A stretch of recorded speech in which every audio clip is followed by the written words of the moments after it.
வணக்கம். All in one zone devotion சேனலுக்கு உங்களை அன்புடன் வரவேற்கிறேன். இன்னைக்கு பிரதோஷ வரலாறு பார்த்துட்ருக்கோம். பார்த்தீங்களா, பிரதோஷ வரலாறு பார்ட் 1 ஏற்கனவே நம்ம பார்த்தோம், ஒரு வீடியோ அப்லோட் பண்ணியிருக்கேன். இது பார்ட் 2 பிரதோஷ வரலாறு பார்ட் 2 தான் நம்ம இப்போ பார்க்க போகிறோம். நம்முடைய சேனலை இதான் ஃபர்ஸ்ட் டைம் பார்க்குறவங்களா இருந்தாலும் சரி, சப்ஸ்கிரைப் பண்ணாமல் பார்க்குறவங்களா இருந்தாலும் சரி, நம்ம சேனலை சப்ஸ்கிரைப் பண்ணிவிட்டு கூடவே அந்த பெல் பட்டனை ப்ரெஸ் பண்ணிவிட்டு ஆல் என்கின்ற ஆப்ஷனையும் ப்ரெஸ் பண்ணிவிட்டு பாருங்கள்.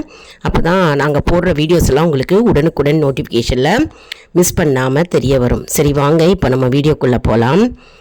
அதாவது பிரதோஷம் அப்படின்னாலே சிவபெருமானுக்கு உரிய நாள். வளர்ப்பிறை பிரதோஷம், தேய்பிறை பிரதோஷம் எல்லாம் ஒவ்வொரு மாதமும் வந்து கொண்டே இருக்கிறதுங்க. நம்ம பிரதோஷம் வரலாறு பார்ட் 1 பார்த்தோம், இப்போ பார்ட் 2 பார்க்க போகிறோம். அதனால் பிரதோஷ வரலாறு பார்ட் 1 போய் பாருங்கள், யாரெல்லாம் பார்க்கலையோ. இது பார்ட் 2, அப்போ தான் உங்களுக்கு புரிய வரும். முழு வரலாறும் சரி, ஹிஸ்ட்ரியும் முழுசாக புரிய வரும். சரி, இந்த வீடியோவை ஸ்கிப் பண்ணாமல் முழுமையாக பாருங்கள், அப்போ தான் உங்களுக்கு டவுட்ஸ் இல்லாமல் தெரிய வரும். இப்போது பிரதோஷ வரலாறில் அடுத்த பாகம் பார்க்க போகிறோங்க. 2ஆம் பாகம், மீண்டும் பார்க்கடல் கடைந்தது, அதான் தலைப்பு.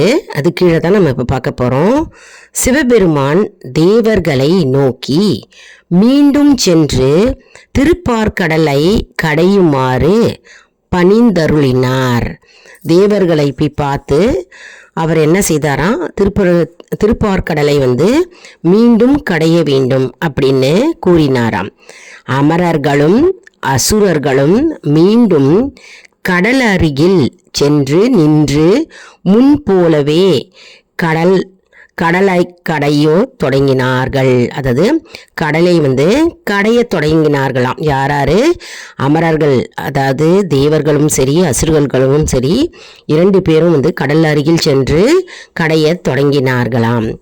அப்பொழுது பார்க்கடலிலிருந்து லக்ஷ்மி, ஐராவதம், காமதேனு, கற்பகத்தரு, சிந்தாமணி, கௌஸ்துபமணி, சூடாமணி, உச்சைச்சரவம் முதலியன ஒவ்வொன்றாக தோன்றியனதாம்.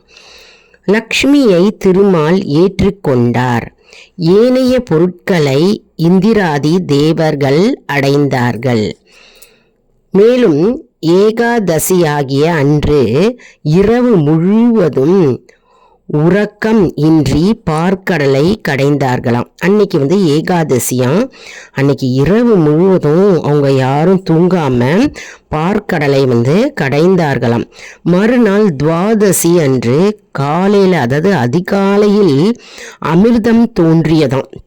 அதனை தேவர்கள் பகிர்ந்து உண்டார்கள். அதிகாலையில் துவாதசி அன்னைக்கு அமிர்தம் தோன்றியதாம். அதை யார் சாப்பிட்டாங்கன்னா தேவர்கள் எல்லாரும் ஷேர் பண்ணிட்டு பகிர்ந்து உண்ணார்களாம். அமிர்தம் உண்ட அவர்கள் அந்த மகிழ்ச்சியினால் துவாதசி அன்று ஆடியும் பாடியும் பொழுதை போக்கினார்களாம். அவர் என்ன செய்தார்களாம், அவர்கள்லாம் ஆடியும் பாடியும் பொழுதை போக்கினார்களாம். இரவு முழுதும் தூங்கவில்லையாம். ஏன் தூங்கவில்லைன்னா, அமிர்தம் உண்ட அவர்கள் அந்த மகிழ்ச்சியினால் துவாதசி அன்று நல்ல மகிழ்ச்சி அடைந்து ஆடியும் பாடியும் பொழுதை போக்கினார்களாம். இப்போ பிரதோஷத்தை பற்றி நம்ம பார்க்கலாம். மறுநாள் திரியோதசி 13ஆம் நாள் தேவர்கள் சிவபெருமானை முன்னாலே வணங்காது பொழுது போக்கிய தங்கள் குற்றத்தை உணர்ந்து சிவபெருமானிடம் பணிந்து தங்கள் குற்றத்தை மன்னித்தருளுமாறு வேண்டினார்கள். அதாவது 13ஆவது நாள் திரியோதசியாம். அன்னைக்கு என்ன செஞ்சாங்களாம், தேவர்கள் சிவபெருமான் கிட்ட போய் மன்னிப்பு கேட்டார்களாம்.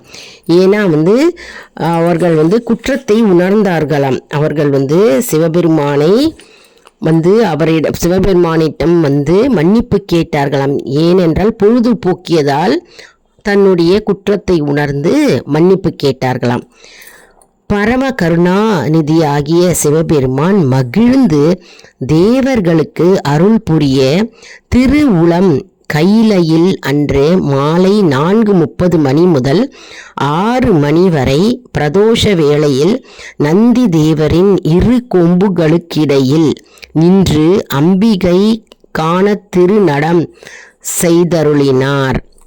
அதாவது 4லேருந்து 6 மணி பிரதோஷ வேளையில் நந்தி தேவருடைய இரு கொம்புகளுக்கிடையே அம்பிகையுடன் சேர்ந்து சிவபெருமான் நடனம் ஆடினாராம். தேவர்கள் அதனை தரிசித்து சிவபெருமானை துதி செய்து வணங்கினார்களாம். அது முதல் திரியோதசி திதி அன்று மாலை நேரம் பிரதோஷ வேளையில் பாபத்தை போக்கும் நேரமாயிற்று. பிரதோஷ வேளையில் பாவம், அதாவது பாவம் போக்கும் வேலைனா பிரதோஷ வேலை. பிரதோஷ விரதம் சிவமூர்த்திக்கு உரிய பலவித விரதங்களில் தலையாயது.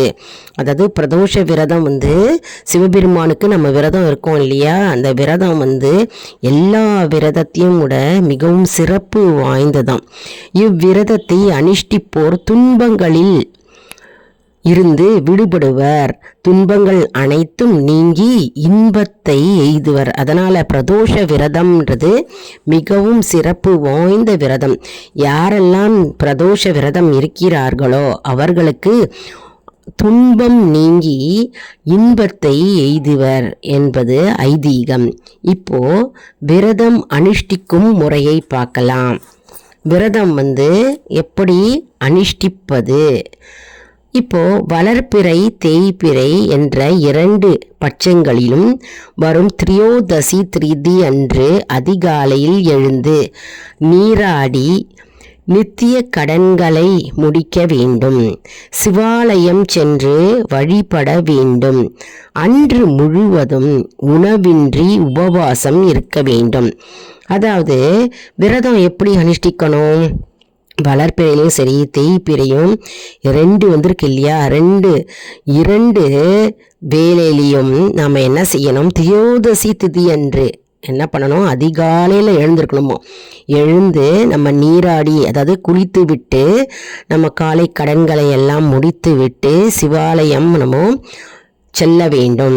பகவானை நாம் வழிபட வேண்டும். அன்று முழுவதும் நம்ம என்ன செய்யணும்னா உணவின்றி உபவாசம் இருக்க வேண்டும். இது விரதம் இருக்க முடிந்தவர்கள் விரதம் இருக்கலாம்.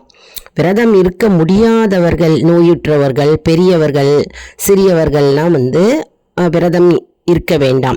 விரதம் இருக்க முடிந்தால் விரதம் இருக்கலாம்.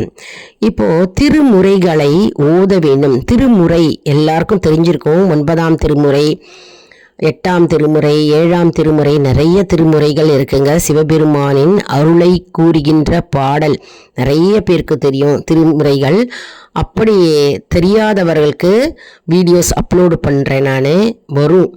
வரும் காலங்களில் திருமுறைகளை வீடியோஸ் வந்துக்கிட்டே இருக்குங்க, பார்க்கலாம். நம்மளும் சேர்ந்து பாடலாம். திருமுறைகள் கோவிலில் நம்ம சேர்ந்தும் பாடலாம். இப்போ திருமுறைகளை ஓத வேண்டும். இந்த திருமுறைகளெல்லாம் பாட வேண்டும். பிரதோஷ நேரம் மாலை 4:30லேருந்து 6 மணி வரை. இந்த நேரத்தில் நம்ம என்ன செய்யணும்னா சிவாலயம் சென்று உள்ளம் உருகி 5 எழுத்து, அதாவது சிவபெருமானுடைய 5 எழுத்து மந்திரத்தை நம்ம ஓத வேண்டும், ஓதி வழிபட வேண்டும். ஓம் நமச்சிவாய, ஓம் நமசிவாய, ஓம் நமச்சிவாய என்ற மந்திரத்தை நம்ம ஜபிக்க வேண்டும். அதாவது 4:30லேருந்து 6 மணிக்கு நம்ம கோவிலுக்கு போக வேண்டும். போய் சிவபெருமானை வழிபட்டு நம்ம இந்த மந்திரத்தை உச்சரிக்க வேண்டும். சுவாமிக்கும் அம்பிகைக்கும் அபிஷேக ஆராதனைகள் செய்தல் அவசியமாகும். நம்ம அபிஷேகம் செய்யணும் அப்படின்னா அபிஷேக பொருட்களை வாங்கி நம்ம கொடுக்கலாம். மற்றும் ஆரத்தி, தீப ஆரத்தியில் நம்ம கலந்து கொள்ள வேண்டும். இவ்வாறு தேவர்கள் பொருட்டு சிவபெருமான் ஆளாள விஷத்தை உண்டருளியது ஏகாதசி மாலை நேரமாகும். இப்படி தேவர்கள் பொருட்டு தேவர்களை காப்பாற்றுவதற்காகவும் மக்களை காப்பாற்றுவதற்காகவும் அனைத்து மக்களையும் காப்பாற்றுவதற்காக சிவபெருமான் ஆலகால விஷத்தை எப்போ ஏகாதசி என்று மாலை நேரத்தில் உண்டாராம். அவர் அன்னைக்கு, அதாவது அதுதான் பிரதோஷம், பிறவி தோஷமெல்லாம் நீக்கும் காலமான 4:30 4:30 மாலை 6 மணிக்குள்ளார நேரத்தில் தான் நம்ம சிவபெருமானை தரிசிக்க வேண்டும். பிரதோஷ காலத்தில் நம்முடைய தோஷங்கள் அனைத்தும் நீங்கும் என்பது ஐதீகம். இப்போது நம்ம பார்ட் 2, அதாவது பார்ட் 2 நம்ம பார்த்துருக்கோம். பிரதோஷ வரலாறு பார்ட் 2.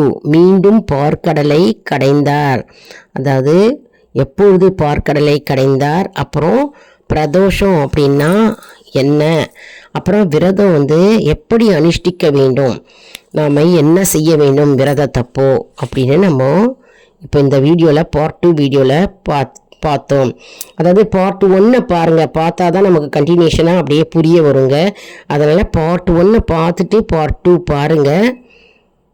இந்த வீடியோ உங்களுக்கு மிகவும் பயனுள்ளதாக இருக்கும் என்று நான் நம்புகிறேன். இந்த வீடியோவுக்கு ஒரு லைக் கொடுங்க, இதை மற்றவர்களுக்கும் ஷேர் செய்யுங்கள், அவர்களும் பலனடையட்டும். அதாவது நிறைய நல்ல விஷயங்கள்லாம் ஷேர் செய்யுங்க, நிறைய நண்பர்களுக்கும் உறவினர்களுக்கும். அவர்கள் பலனடையும் போது நமக்கு தானாகவே பலன் சேரும். இப்போது பிரதோஷ வரலாறு பார்ட் 1 ஏற்கனவே ஒரு வீடியோ அப்லோட் பண்ணியிருக்கேன், போய் பார்த்துக்கோங்க. இப்போது பிரதோஷ வரலாறு பார்ட் 2 இதை அதை பார்த்துட்டு இதை பாருங்கள், உங்கள் எல்லாருக்கும் புரிய வரும். மேலும் ஆல் இன் ஒன் ஜோன் அன்பர்களுக்கு ஒரு அன்பான வேண்டுகோள். நம்முடைய கம்யூனிட்டி போஸ்ட்டில் கேள்வி பதில் நேரம் வருங்க, அந்த கேள்விகளுக்கு பதில் தாங்க. இதன் மூலம் நம்முடைய ஆன்மீக பயணம் எப்படி இருக்கிறது என்பதை நாம் தெரிந்து கொள்ளலாம் இல்லையா? இது சப்ஸ்கிரைப் செய்தவர்களுக்கு மட்டுமே தெரிய வரும். அதனால் நம்முடைய சேனலை மறக்காமல் சப்ஸ்கிரைப் செய்து கொள்ளுங்கள். நிறைய இது போன்ற வீடியோக்கள் கொண்டே இருக்கிறதுங்க. நம்முடைய ஆல் இன் ஒன் ஜோன் சேனலில் டிவோஷனல் சாங்ஸ் இருக்குங்க, motivational videos, inspirational videos, educational videos, gardening videos, cooking videos, நிறைய ஷார்ட்ஸ் வீடியோஸு எல்லாம் அப்லோட் பண்ணியிருக்கேங்க. போய் பார்த்து பலனடைவீர்கள். நன்றி, வணக்கம்.